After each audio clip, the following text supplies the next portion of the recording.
రాజు గనుక తనకు సలహాలు చెప్పే ప్రధాన మంత్రులను, ముఖ్యమంత్రులను, లేకపోతే పెద్దలను, కుటుంబస్తులను, రక్త సంబంధులను, ప్రాణ స్నేహితులను, లేకపోతే రక్షణ తనకు బాడీ గార్డ్, లేకపోతే రక్షణ శాఖ మంత్రిను పిలిచి ఆయన తన అనుభవాలను, తన ఆలోచనలను, తన తలంపులను పంచుకోవటంలే.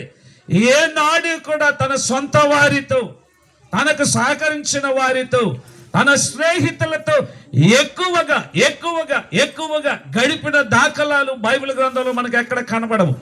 చరిత్రలో కూడా ఎక్కువ గడిపినట్టు ఎక్కడ ఆధారాలు కనబడవు.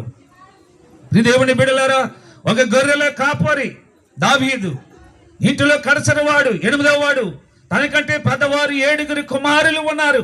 వారందరూ కూడా ఇశ్రాయేలు పక్షముగా, ఇశ్రాయేలు సైన్యము పక్షముగా సౌలు తాలూకా అజమాయిషీలో యుద్ధ నాయకుడి యొక్క చేతి కింద ఫిలిస్తీయులను, అమ్మోనీయులను, దేవుని యొక్క పడని వ్యతిరేకస్తులతో యుద్ధము చేయటానికి దావీదు తండ్రి అని యెస్సీ గారు తన రాజ్యము కొరకు, తన దేవుని యొక్క నామ ప్రకటన కొరకై తండ్రి అయిన యెస్సీ గారు తన 7 కుమారులను యుద్ధానికి పంపించి అక్కడ ఇశ్రాయేలు ప్రజల రక్షణ కొరకు ఆయన సహకరించినట్లుగా మనం చూస్తున్నాం. దేవునికి స్తోత్రం, హల్లెలూయా.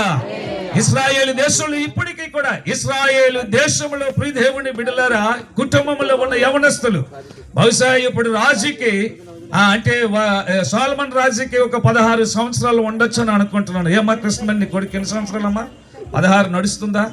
16వ సంవత్సరం కరెక్ట్గా స్కూల్లో జాయిన్ చేస్తే, 6వ సంవత్సరంలో గవర్నమెంట్ స్కూల్లో, ఎలిమెంటరీ స్కూల్ వాటర్ క్లాస్లో జాయిన్ చేస్తే 16వ సంవత్సరం వచ్చేటప్పటికి 10th క్లాస్ చదవడం కానీ, లేకపోతే 10th క్లాస్ ఎగ్జామ్కి కానీ తన వయసు సరిపడుతుంది. కొంత అటు ఇటు అవ్వచ్చు. 16 సంవత్సరాలు ఇప్పుడు ఆ బిడ్డకు వచ్చాయని కృష్ణవేణి అడగగానే తల ఊపింది. అయితే నాకు నికరమే 16 సంవత్సరాలని. తర్వాత ఈ బిడ్డ 1-2 సంవత్సరాలు పోతే 18